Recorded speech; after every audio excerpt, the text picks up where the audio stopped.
I enter the house. The clutter is all around me. My old friends are sitting around the table shooting dope. The table is littered with debris, old bloody cottons and blackened spoons.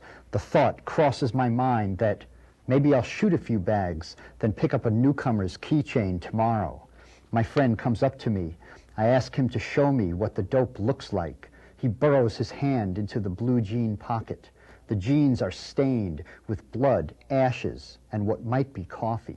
He retrieves a small packet from his pocket. I notice that 2 of his fingers are being eaten away. There are lesions on his arms and abscesses that ooze a yellow, thick liquid from volcanic holes above the veins on his arm. His other hand is a rotting stump, and as he smiles at me, a blackened tooth falls from his mouth. I can smell him. He is old meat that has gone too far. The pores on his face open and close like tiny mouths and drip with the same substance that crawls from his abscessed veins. I notice freckles on his face, and then I see that they are spotlets of old blood that has spilled from his skin. He holds the bag in his good hand. I can see grayish crystals moving about underneath the glassine surface of the bag. It resembles the old bathtub methadone that I shot during the late 60s. He holds the glassine envelope tightly between his 2 good fingers. It doesn't look like dope. It looks like that old peanut butter meth that turned into oil slicks in the water before we draw it up to shoot it, I say to him. His pupils fall into my eyes, and I can feel the invasion as he says, "It's the junk that's around. I do it all the time, and it doesn't hurt me." A shudder of repulsion hits me at the same time that the yearning bores a hole in my gut. "There's a bunch of new stuff coming in soon," he says. Then he walks back to the table. I walk outside because I cannot catch my breath. The air is fresh all around me, and the country blooms with flowers and sparkling green growth. The sweet scent of blossoms is thick in my nostrils, and the sun is warm on my skin. A hummingbird dips into a flower right in front of me. I look back at the dope house. The windows are closed. The blinds are down. Nothing moves. When I first went to prison, I was locked up. I'm with some other people here who served a lot more time than I did.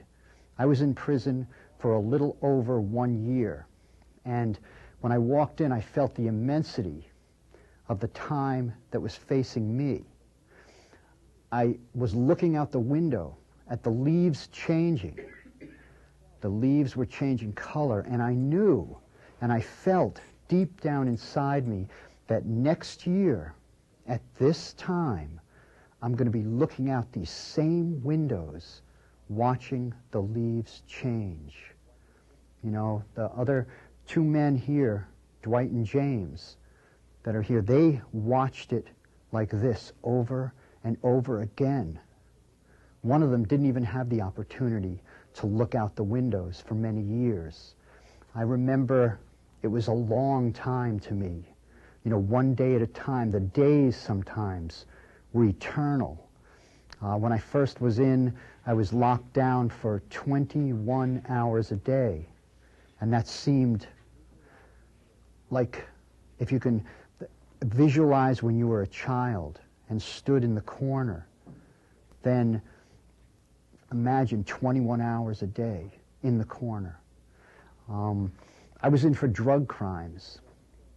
I have to do certain things for me so I don't go back to prison.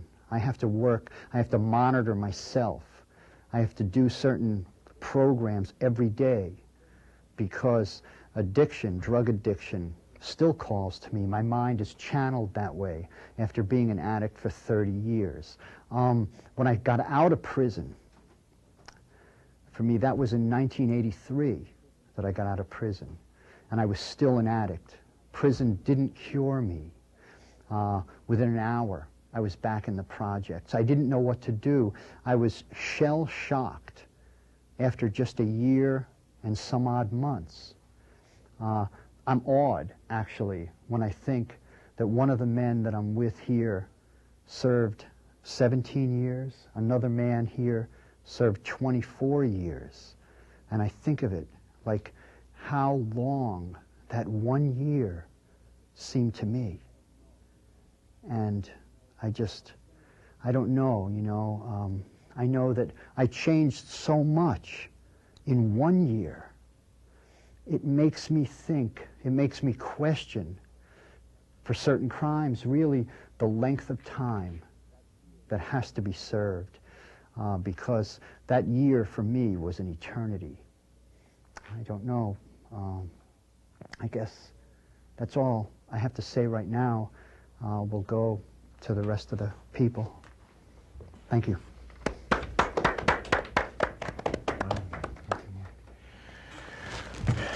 Any questions or comments to Mark Goldfinger? Well, I guess that's what the whole experience of prison is supposed to be about. It's like to take you away and lose your freedom and lose that thing that you just sort of take for granted. You know, I certainly don't take it for granted anymore. But also, I still feel like an alien on another planet because I was away for so many years. You know, it is a new life for me because the person that went in is not the person that came out. But I'm the one that changed myself with some, you know, help from the government that used to be. I got an education while I was in prison. I'm not saying that I should get an education. I mean, you know, that education, you know, why should you get an education? Well, because it helps and it makes a difference. And it beats having the person just go stand in your closet and live in your closet and see if it makes you a better person. You know, you have to stimulate the mind to make that person change. I think prison is about something that people don't quite articulate in spite of the fact that there seems to be new virtue and vengeance, and people talk very proudly about hating people and wanting to see them killed and wanting to see punishment without end for virtually any offense. In terms of the 17 years of visiting I did, the 4 years of working inside with 150 men convicted of homicide, and in terms of the work I do professionally now, and living with somebody who spent many years in prison, what prison really is about is making people psychotic. It's about destroying people over time. It's about driving them crazy. I think particularly you see that when people get beyond the 15th year and then beyond the 20th year, something happens to the person that even the person is not aware of because people adjust in order to maintain their balance. I've heard, I'm sorry, Beatriz? By the way, this is Jill Brotman, who is, want to tell people your title? I'm the Criminal Justice Coordinator for the American Friends Service Committee, the New England region. And why tell people what you're doing now? Dwight Harrison? My name is Dwight Harrison, and I live in Somerville. I'm a Somerville resident, and I work in a school that helps juveniles that have been kicked out of public schools. Wow. And I also do, I'm on the special advisor on the Criminal Justice Committee at the American Friends Service Committee. You know, I came out, I made a choice to be a builder or be a destroyer. I decided to be a builder. And I'm trying to put back into my community good rather than bad. Good. I had one question with Beatriz. I had one first. Beatriz, tell the audience who you are. This is Beatriz Alba Del Rio. I'm Beatriz Alba Del Rio. I'm an attorney. I have my own practice, and I work particularly, one of the areas in which I work is with juveniles, with abused and neglected children. And I wanted to ask you, Jill, when you said that the prison makes people psychotic, what would you propose to change prisons so that's not what happens? Because I think prisons should be the place where people are rehabilitated and not where. So what changes would you propose? Excuse me, but rehabilitation is a fallacy. I want to tell you that right now. There's no, I mean, just from the point of view of the administration, they don't rehabilitate anyone. I mean, like Dwight pointed out, you rehabilitate yourself. Yes. I mean, it's a personal decision that you have to take yourself to rehabilitate yourself and change yourself. You choose to go to school and get an education, or to go down to the library and get some books, if there is a library, or if there is a school, you go down there and you get some books and you read yourself. So you study yourself. With your experience, what would you propose as something to improve prisons? What well, would you can propose anything you like. I'm it's asking just you, with your personal experience, well, what would you propose? What would be the point of proposing anything when they're not going to do it? That's the point that I'm making. I think it's important, actually. It's important, but they're not going to do it. The conversation, which you should introduce yourself. I should introduce myself. I'm James Mescal, and I'm a barber. I've been cutting hair for over 20 years, and I probably won't have a job on my other job because they'll see me here and talking about this and that and the other. And I do security work at night. You're not supposed to have a criminal record, but that's beside the point. Brave of you to come, James. Well, hey, whatever. Life goes on. You know, you get another job. It doesn't matter. But I just think that, you know, you can propose any ideas that you may like that's for the better of the system. But they've been in that business for a great many years. And today, quote unquote, the business is about making money. It's about nothing else. So they're not concerned about what would make it better from that point of view. I have one question, and then we're going to move on to someone else presenting and keep the conversation going. But I've just met James, and Dwight I've known. I taught Dwight in prison, and I at least am extremely impressed with both of you, and who've both served long terms. And at least on the surface, you seem like wonderful people to me, both of you, who I would love to be friends with. And we are becoming friends. And we just met, and we perhaps can become friends too. It doesn't seem to me that you two, or Mark, who was in prison for a year, it doesn't seem to me that, it seems to me that you're, because I know your story, Dwight, that you're in way better shape than when you went in. I don't know about you, James. You seem to be like you seem to be in good. You seem to be in good shape now. Like well, I mean, you know, it's kind of like a general thing. You don't go in, you don't come out the same person that you went in as Dwight pointed out. I mean, you don't. I mean, you just serve time, and you go through a number of experiences and changes, and you know, a mind growing maturity, so to speak, that you go through. I mean, just by the evolution of time. So something good, in spite of the horror, something good happened to you. I mean, and to you too, would you say? Well, I think it happens in spite. Suffering creates change. But does that make it okay? If you're a visitor and you have to have the experience of changing your tampon in front of a guard and handing over a used tampon for the guard to examine, this has always been done at Walpole and is now spread to other prisons in the state since Weld has changed prison policy so much. This is a horrible experience. It is very much like being raped. I can assure you it's not something anyone wants to do or would volunteer to do. Did it make me a stronger person? Yes. On that happy note, we're just going to keep this conversation going, but if someone else would like to either here or on stage present something. Well, I mean, when I first went to prison, I mean, it was like in the same, using the word that Dwight used earlier, alien.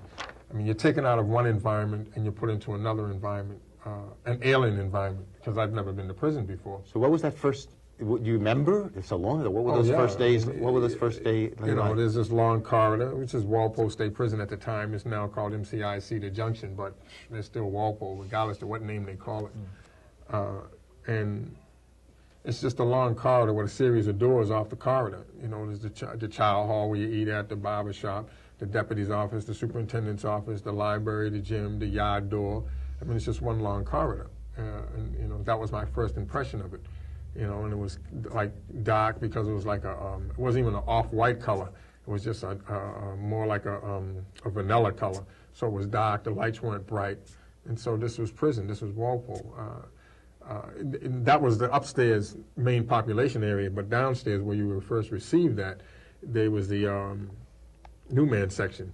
And they hold you in a little small cell, and it's all gray in there, and it's a little light bulb. And there's a stack of magazines in the corner of the cell, and they say life on it, especially if they know you got life sentence. They'll put that in there on purpose. So, you know, that's the experience. That's how you're introduced to prison. So if you go in on a Friday, you stay there till Monday. So I went up on Monday, and now, you know, welcome to Walpole, and that's your start. I would be scared. Were you scared? Well, there's a little fear because you don't know. You know, there's a little fear. But after you see that it's not what you've heard over the years, because some people spend a number of months in county jail waiting trial and so forth, so you hear the stories. And what stories do you hear? And people get killed, this happens, that happens. I hear those kind of things, you know. They'll do this to you, they'll do that to you, you go to the library, you know, you hear all kinds of things.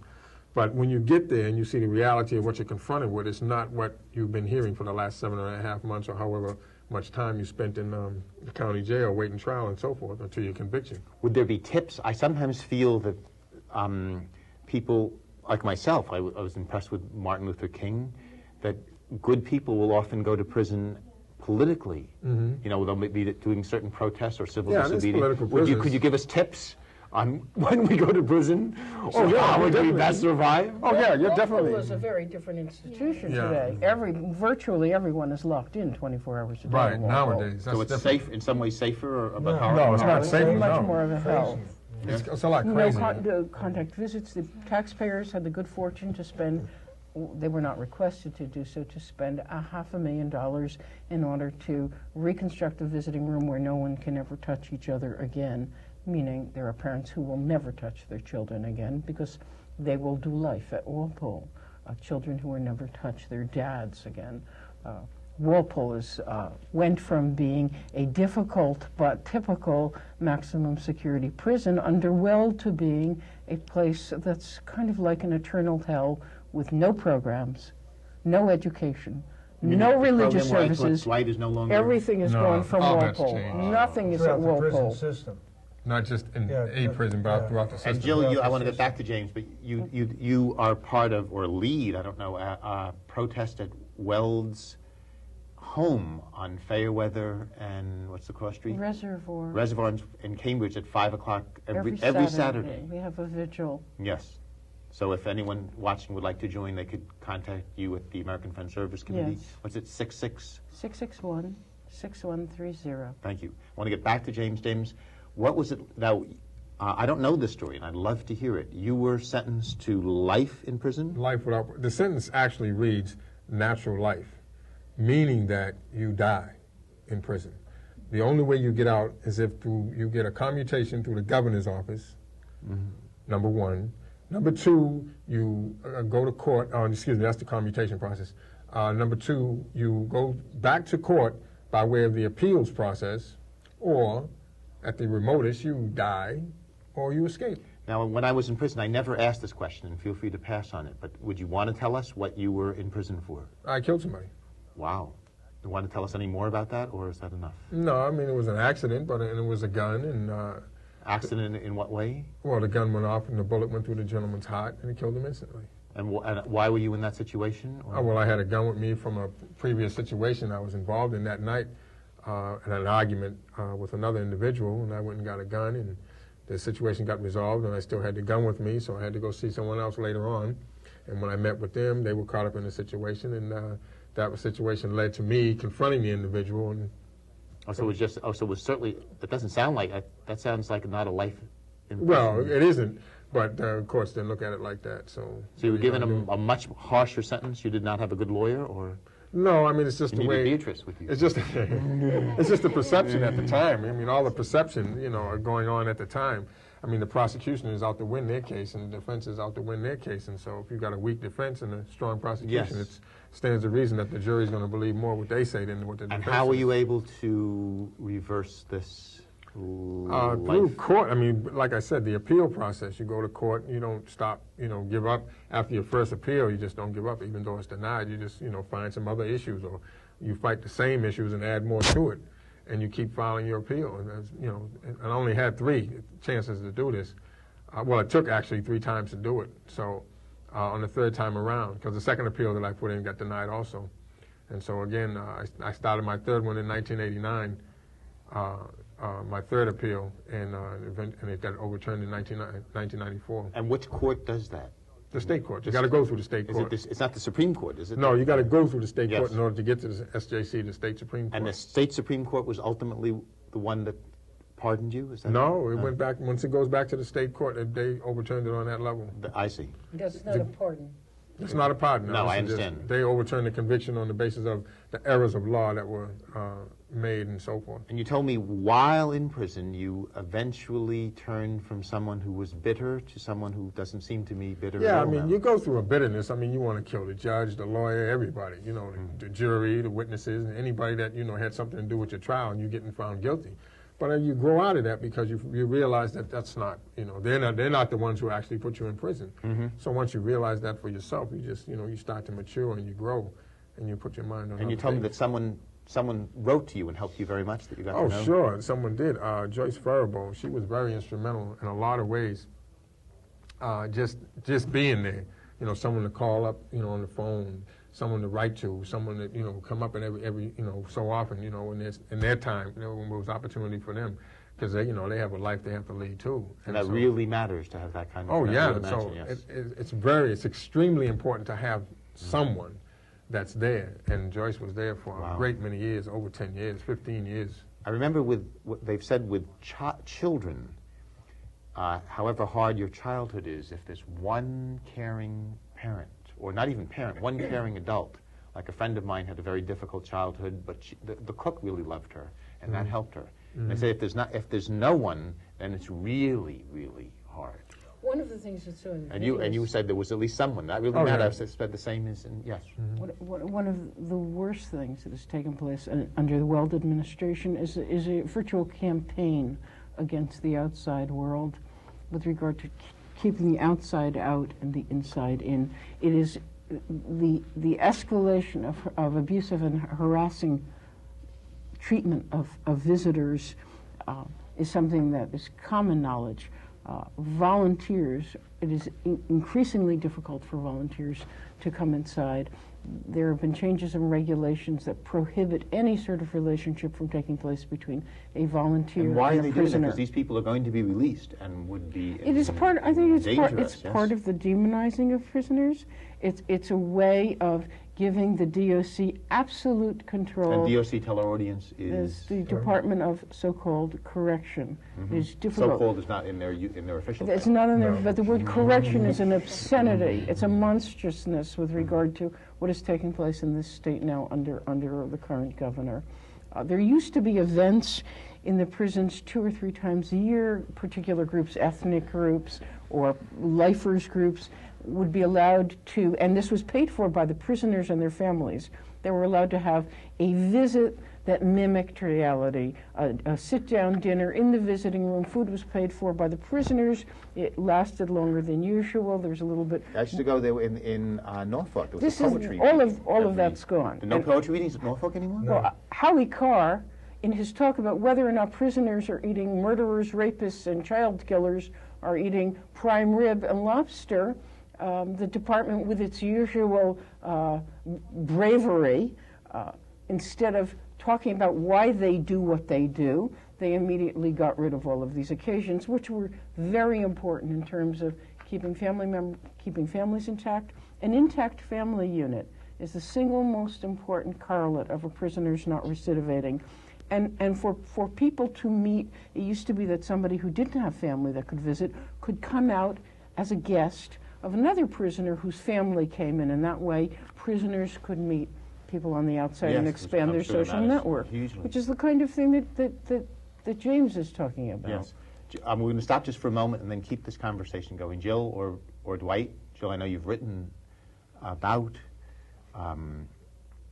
prison and prisoners. If you'd like to read for us a little, that would be wonderful. Do you want me to go next? If you'd like to, yes. I'd like to say something first Yes, about, please, yes. about my experience. I visited, and I'm not sure who to look at. Feel free, you can- yes. I visited a family member for 17 years. And I have to say that I think only visitors get even a mild taste of the very special poisonous treatment that's reserved for prisoners. I learned about a whole different world as a visitor, a world that the privileged classes don't dream exists within this culture, in this country. In 1980, I won the Massachusetts Fellowship in Fiction from the Mass Council on the Arts and Humanities for this novel that I'll try to read a few pages of, even though I feel very distant from it now.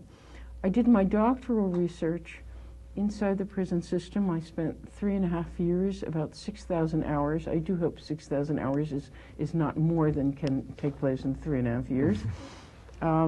At 6 primary prison sites, working with 150 male volunteers, all of whom had been convicted of homicide. I met with each person once a week, anywhere from 3 months to 15 months. And the goal of the work was to look at what determines whether a person gets first degree, second degree, or manslaughter. What variables explain the differences in these extremes of punishment. And just explain to our audience the difference in punishment, first degree, second degree. In Massachusetts, yes. First degree, which is premeditated, one of 3 categories, premeditated and intentional, or... And gets life in prison without or parole? Or cruel and atrocious, or within the process of a homicide that takes place within the process of a felony already punishable by second degree life imprisonment. These 3 categories make a person eligible for a life without parole sentence. Although it's very complicated because in the case law they have determined that premeditation can take place within seconds of the commission of the crime, which is not what lawmakers historically had in mind. There are a lot of statutes nationwide that read murder by poisoning or by lying in wait. Clearly, the lawmakers were talking about the element of time, a reasonable period that elapsed between the conceiving of the homicide and the committing of the homicide. I taught one man in prison who caught his wife in bed with another man, went to his bedroom and got a gun and killed at least one of them, and was given life in prison. Well, part of that is going to his room. You're talking about life without parole. Yes, without parole. Going to his room, they said, was premeditation because he. Well, I was like a situation happened to me 10 years ago where my wife left a treatment center. I was in a treatment center, you know, for my addiction. She left with another man, and I went out, and I went crazy. I was crazy with my addiction, and I laid in wait, and I was going to kill him. I had a chain and a knife, and my intent was to kill him. And then when I calmed down after I realized I was out of my mind, and I went back to the treatment center. But if they had come, that would have been premeditated murder. It certainly would have been. But I was in a rage. I wasn't sane. The killing of women has changed a great deal in the last 10 years. If you kill a woman, if you kill your wife, then you've got to contend with the whole feminist push for punishing people as terribly as they can possibly be punished. And so then it's not so much premeditated and intentional, but maybe it's cruel and atrocious. This is a political change. I think I think that it's also the recognition that before is not only a political movement to me, but it's the recognition that many years ago, crimes that were committed against women or abused that was against women was not considered so seriously. It's also for the fact that all the men were exclusive. Men were also in every kind of position. So I'm not so sure whether I think it's actually a positive step forward that people who commit crimes against women in different levels should be punished quite strongly. At least that's my personal position. Well, I certainly understand Yes. that as a woman, but if you're talking about a crime of passion, legally that's second-degree murder. That is not first-degree murder. And in any case, in Massachusetts, first degree is life without parole. It used to be possible to get a commutation. Nobody gets commutations any longer. Everybody who is serving life in prison, first degree, today, in this state, is going to die in prison unless they escape or unless they overturn their cases, and that is the reality. And that's hard for people to come to grips with. Commutation is a pardon, yes.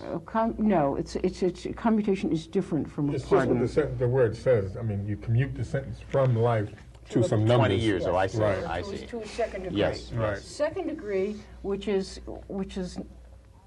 the element of intent, but is absent premeditation, means in this state parole eligibility at the 15th year.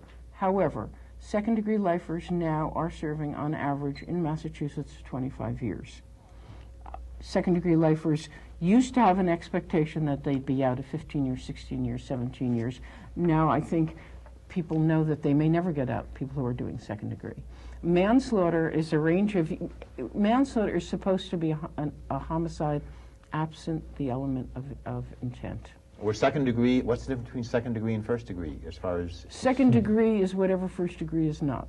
That is Exactly. exactly what it says in the If they statute. can't find first degree, then it's automatically second. So what would be an It example means- of it? What would be an example of a second degree murder? A second There degree is no crime such of thing. passion, a homicide Oh, I is see. a crime of Yes, passion. I see. You intend it, but you don't think about it for too long. Yeah, I see. Or you're filled with rage. That may There not was be an a old line, really forgive good this, but there legal. was an old line from a movie, for some reason I like very much.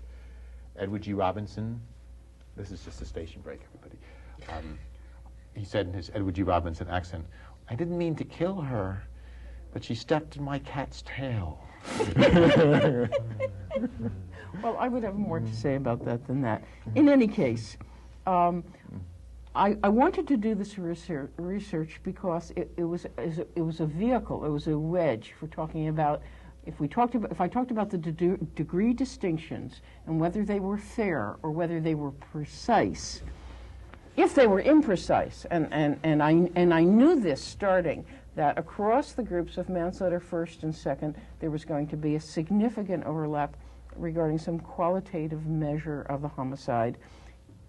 If that were the case, then there is no justification for the extremes of punishment from 10 years for manslaughter to life till death, or Yes, the man who killed someone when he caught his wife making love, it seemed life imprisonment without parole that's too severe a sentence. well, for this will be increasingly meaningful when we pass the death penalty in the state, and I do believe that day will come, since 38 states now have the death penalty. In any case, doing this research with the men inside was really an extraordinary experience. It is a world of such neglect.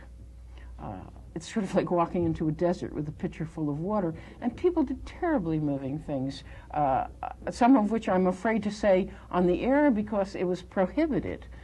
In terms of making food, prisoners at Gardner used to be able to have a garden, somebody making me dinner of cooked vegetables and sneaking it to me in his hot pot or his cup that he drank coffee from. And it's a great privilege when people will talk intimately about the very things that all of us wish most to conceal. What would be an example of that? Talk intimately. Talk about, well, often people say that people who are accused of crimes will use child abuse as an excuse. I find that not to be the case at all in my research. People don't even know they've been abused. It's sort of this phenomenon, the thing the phenomenologists talk about. You are, what you grow up with is what you know. Yeah, That's what you yes, believe yes, is right. yes. People would describe horrendous abuse and not even know what they were speaking of. I can recall crying and thinking, is this right? Is it okay to cry? The tears rolled down my cheeks. The stories were so horrible. So that kind of thing, and also talking about the homicide. And, They would talk about the homicide. That it was part of the, I mean, it had to be part of the Part of the work. criteria You had to be willing to do Involved, that to participate in this research. And it was one of the reasons why I met with people for a long period of time, because no researchers, I think, are absolutely without ethics. They go in and they steal people's souls. And I felt that if I were going to do this, I had to meet with people as a person and act like a person. And people responded with extraordinary gratitude for the smallest kindnesses.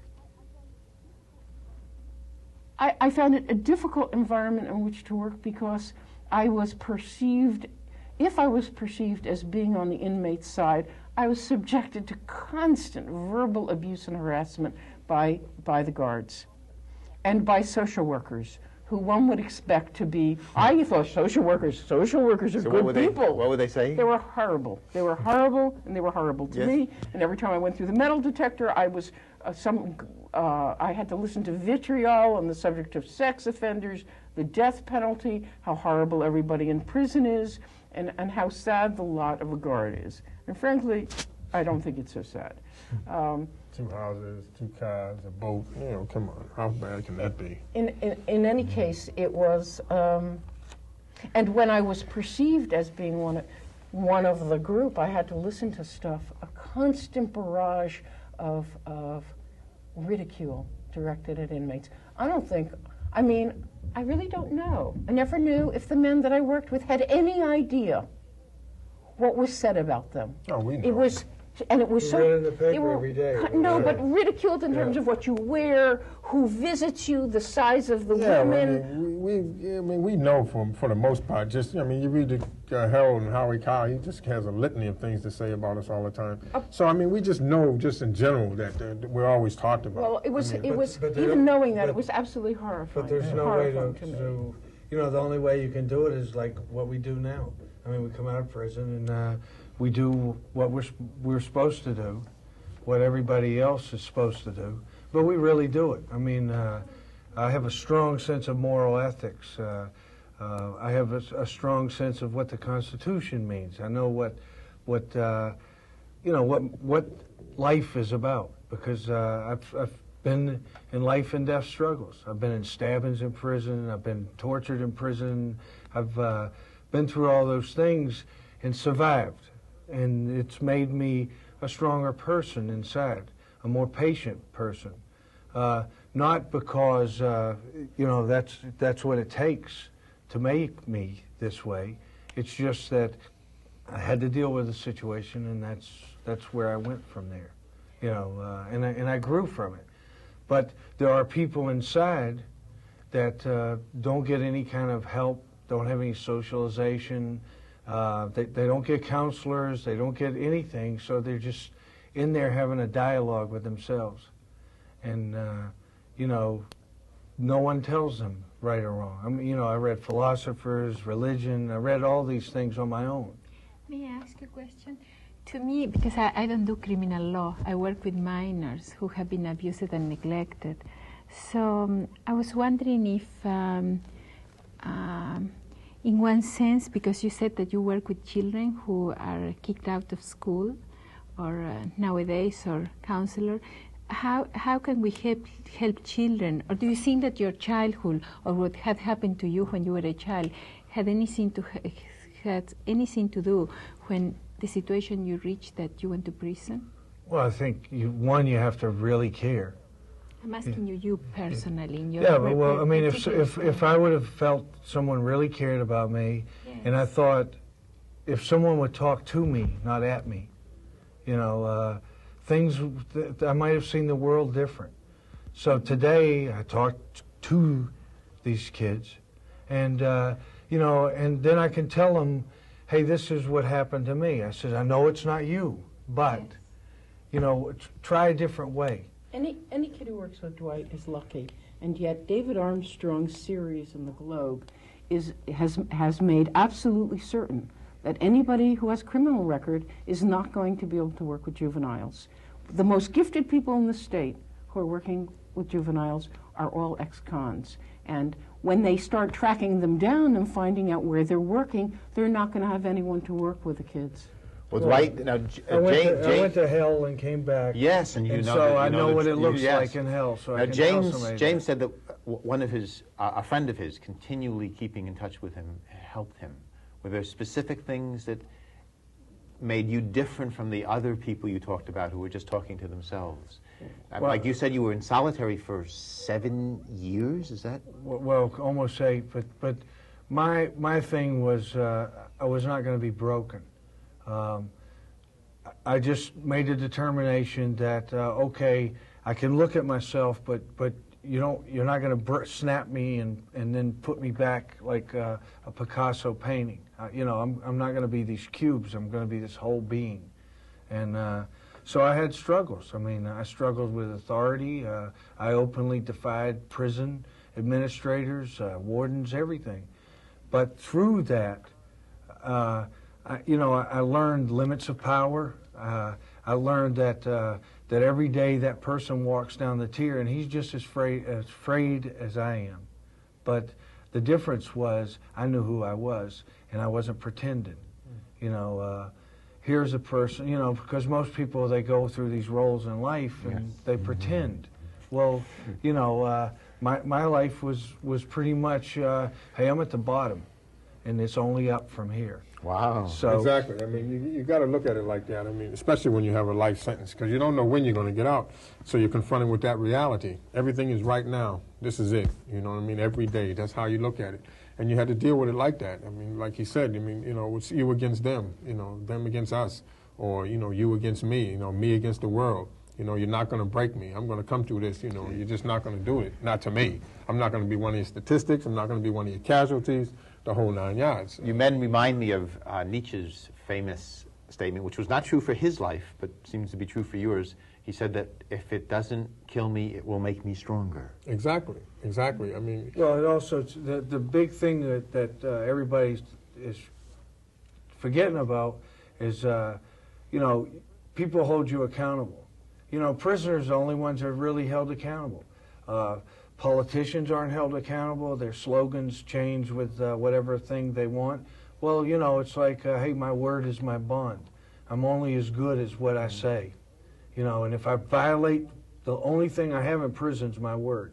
What would be an example of keeping your word in prison? Well, if I say, yeah, I can help you, no matter what that help means. If I say you're my friend, that means if you're over there fighting for your life, I'm going to be there helping you. And knowing you probably did that, yes? Well, I have, yeah. Because those are my real friends. That's why I say, I have very few real friends. Because a friend to me is someone that'll back up in a corner and die with me. Jeez. So if I ever say to someone, you're my friend, then you have a friend. Geez, I'd like to be your friend. Well, wow. But what I really think that I've said, what's prison supposed to teach me? Okay, they're holding me responsible. Okay, well, that's what I have learned in prison is a real sense of responsibility. And that responsibility is to live my life in a fashion like I would want other people. I mean, it's like, how would I be? How would I want? Would I want that happen to me? So that's my rule of judgment, is I always question, would that make me feel different or hurt me or frustrate me? And so I can look at me and I can take responsibility. If I do something that's wrong, I can go to someone and say, hey, I made a mistake, and this is how I changed that. Or what do you think we should do? An evolving process. But I do that all the time myself. Yes. Well, I mean, that's because I'm a very honest person. If I don't like you, I don't talk to you. Thanks for talking. I mean, yeah. There's. I've lived in prison by myself, so I can live in a world by myself. Wow. But so the people I let into my world are people that I choose to let in. I choose my friends. I couldn't choose parents. I couldn't choose, any of those things. Those are unchangeables. but I can pick my friends. And I also understand that picking the right friends is also very important about the way you view the world. You know, because I view the world from a very positive aspect, and I think that's what sort of helped me when I got out, is because, you know, I thought my life was going to be hell and all these tragedies, but it wasn't. It was an experience where I got involved in prison activism because I had been to prison and I was reading all these things in the paper of a reality that didn't exist. I mean, every day the whole reality in prison was, let's see what we can take away from them. Let's see how all we can just strip them away. I mean, they took away clothes, they took away canteens, they took away, they've reduced library budgets, they've reduced everything in the Department of Corrections. There's no education, there's no programming. Or the programming that they have is in a room where only 30 people can compete for the 700 inmates that are in the prison. So they've created this huge demand for this small quantity of programming that does exist. But, you know, they don't let people in from the outside because the DOC sees anybody with new ideas or something that might change they see it as people. a threat to their authority and power. Yeah. There's something I'd like to say at this point, because usually at a time like this in a public discussion, there will be people who will say, first they will say, why should we care? When somebody says to me, why should I care, I have to say to them, what is the spiritual foundation of your life? Or people will say, well, that's what they deserved. They killed somebody or they hurt people. People speak with a fervor about engaging in an endless struggle over who's going to inflict more pain on the other person. And I think people always need to know, no matter how injured they experience themselves as being, that hating is always evil. It doesn't matter if you hate somebody that you think deserves to be hated. It is an evil thing, and it comes from an evil part of you. One of the things I love about my job with American Friends Service Committee is that this work takes place in a spiritual context, because the work is grounded in the notion, first of all, of nonviolent resolution to conflict, and prisons and punishment are seen as endless perpetuation of a radiating cycle of violence that begins with the violence done to the person who grows up to be a screwed up human being who does violence to another person, and then the state moves against the individual and tries to destroy him. The other thing that is important in our work and in the Friends' work is that in each individual there inheres a spark, a dignity granted by God that is never forfeit, no matter how that person transgresses. And the people here are actually evidence of that. And they are evidence of that. And yeah. but another interesting thing about it is that, let's say 15 months ago, Dwight was a person who had no place to go and wrote a letter asking to be picked up at the prison, wrote to me, because we had met when I was doing research, just as, and James was also participated in the study that I did. So I need to say that I saw both of these people in prison, and when we were standing at George's barbershop the other day, the three of us talking, it was absolutely thrilling. I don't think people inside ever know how the people who care about them on the outside, how deeply we feel about wanting to see that person in the outside world. And I don't care what that person did 24 years ago. I mean, it's important that that person not be at risk and society not be at risk, but who am I to play God with other people?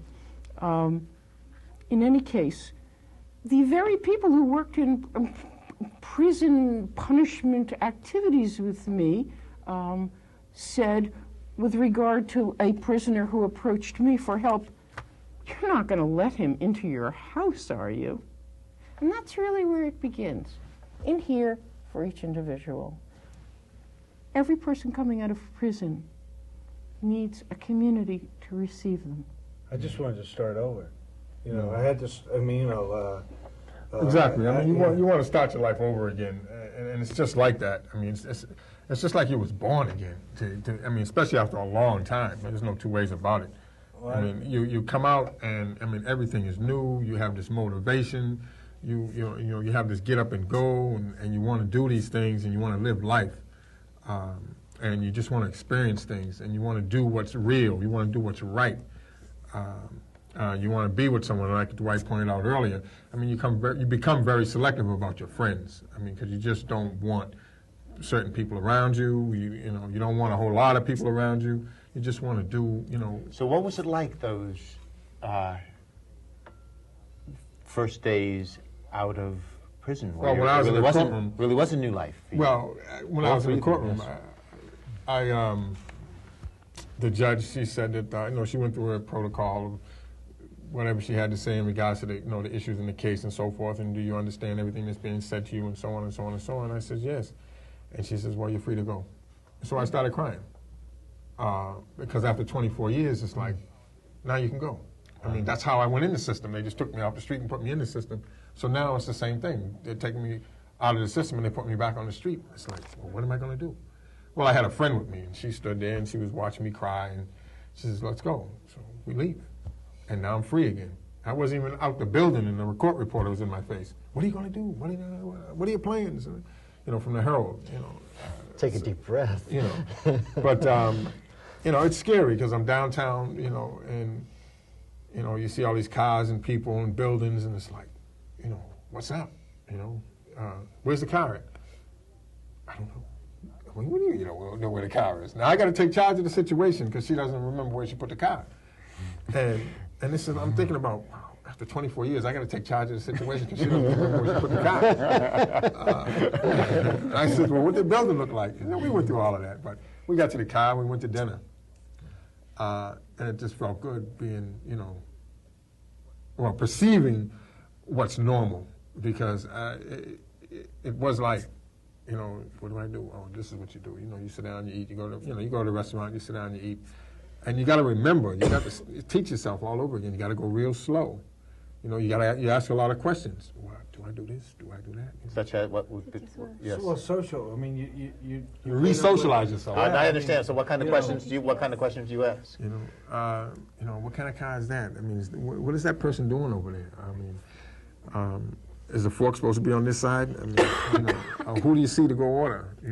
Where I was, they didn't have napkins, so that new. I mean, there's a lot of things, little things that you yes, just don't remember. Like coming to a new world. It really is a new.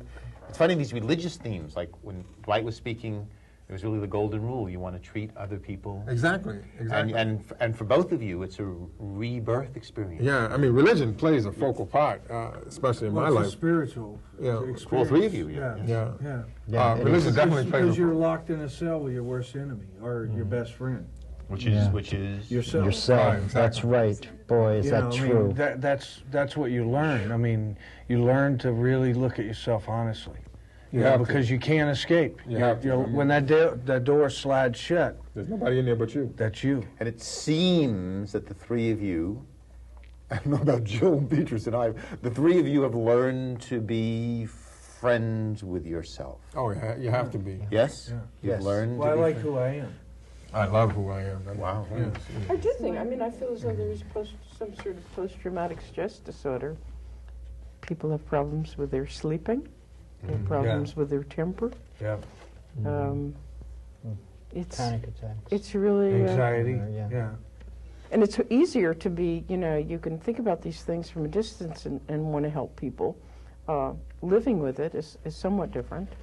For the first 9 months, I mean, it's like, my mind wasn't even out here. My mind was still in prison for the first 9 months.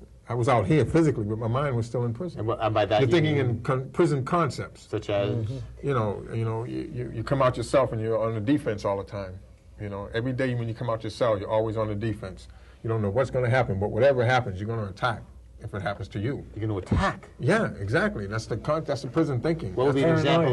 You have to be paranoid. I mean, so what would be an example of attacking if something happens? If somebody approaches you in a negative way. What'd you say? What would be an example? It's just like that? Yeah. That kind of thing, exactly. Yeah. What's your problem? You got a problem with me? So you just stand your ground. Every day it's like that. So, you live with. So, what I'm saying is that for the first 9 months while I was physically out here, my conceptual thinking was still like that. And then one day I went to sleep and woke up, and it was no longer like that. Wow. What did you know? What triggered that, or what contributed? Just being out here, time just again. socialization, Yes. re-socialization. You know, being out here amongst people and socializing again with people out here who are doing different things. Yes. Who don't think in terms like that. Yes. You know, where they got to come out their house every day, and even though society today may look like it's coming to that, you know, you come out and you start interacting with people. And for some of us, the transition doesn't come as easily as it doesn't. others. You know, It doesn't. that's It why depends some on your- people, right. you know, like... It depends on a person's own state of mind, you know, in regards to where their head is at and how fast they make the transition. I don't know, I can't compare it to anyone else. I mean, it took me 9 months to do that part of it, and that's only the beginning of it. So, I mean, there's still things that I got to go through psychologically, just in the adjustment process, because that was just the first initial phase of it. Yes. May I ask you? Sure. We have about a minute and a half, gang. Okay. What would prevent you from committing the same crime you committed before? Because the experience of it is like, you know, you don't want to do that again. You don't want to risk doing that again. And you don't want to risk having anybody do that to you again. And you'll take it to the ultimate to prevent anyone from doing that to you again. That's my personal opinion. You know, I will remove someone from this planet if they ever talk to me again about putting me in prison. Plain and simple. And in the end, for me, my addiction was my prison. And if I don't pick up the drugs, I won't go back to that prison, which will lead me back to the other one. I care, and you know, that's where it's at. I mean, I care about other people. I care about you know, people that aren't doing too well. But also, you know, prison is the punishment, not a place to be punished. You know, Prison in and of itself is the sure punishment. is. So Regardless. you don't have to do anything else. I mean, you don't have to humiliate people. Give people in prison dignity, because that way they'll come out with dignity and can try to fix their lives back together and work towards building a community. On that wonderful note, thank you all for me, and I would imagine for Beatrice. This is extremely informative, and I was very moved and privileged to be with you. Thank you. Thank you all. You're welcome. Thank you. Thank you. Thank you.